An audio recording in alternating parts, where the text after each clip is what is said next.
2010ஆம் ஆண்டு. அப்போது திமுக ஆளுங்கட்சி, அம்மா அவர்கள் எதிர்க்கட்சி. ஒரு பெரிய மிரட்டல் விடுத்து அம்மா அவர்களுக்கு எதிராக மதுரை மாவட்டத்தில் பல இடங்களில் போஸ்டர் ஒட்டியிருந்தார்கள்.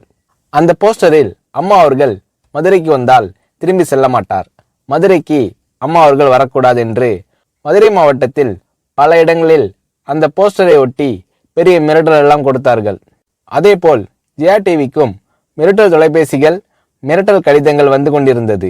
ஜெயா டிவியின் செய்தி பிரிவினர் இந்த மிரட்டல்களை பற்றியெல்லாம் தியாகத்தலைவி சின்னம்மா அவர்களிடம் சொல்லி அம்மா அவர்களின் கவனத்திற்கு கொண்டு சென்றார்கள்.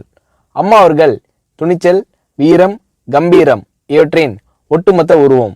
அதனால் புரட்சி தலைவி அம்மா அவர்கள், நான் மதுரைக்கு போய் தீருவேன், பொதுக்கூட்டத்தில் பேசியே தீருவேன், எது நடந்தாலும் எதிர்கொள்கிறேன் என்று சொல்கிறார்கள்.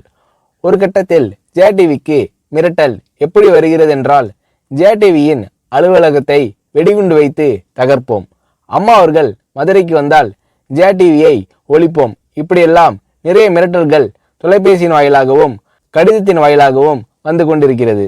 இந்த மிரட்டல்களை எல்லாம் கடந்து அம்மா அவர்கள் மதுரைக்கு சென்று பிரம்மாண்டமான பொதுக்கூட்டத்தில் லட்சக்கணக்கான மக்கள் மத்தியில் எழுச்சி உரையாற்றும் போது, ஒரு எதிர்க்கட்சியின் தலைவி என்ற முறையில் என்னை நீங்கள் மிரட்டுங்கள், ஒரு எதிர்க்கட்சியினை நான் நடத்துகிறேன் என்பதற்காக கழகத்தை மிரட்டுங்கள், ஜெயா டிவியை எதற்காக மிரட்டுகிறீர்கள், ஜெயா டிவியின் அலுவலகத்தை நீங்கள் தகர்ப்பீர்களா, ஜெயா டிவியை நீங்கள் ஒழித்து கட்டிவிடுவீர்களா, பார்க்கலாமா, ஜெயா டிவியை ஒழித்து கட்டிவிட்டால் என்னுடைய அரசியல் குரலை ஒழித்து விடலாம் என்று கனவு காணுகிறீர்களா?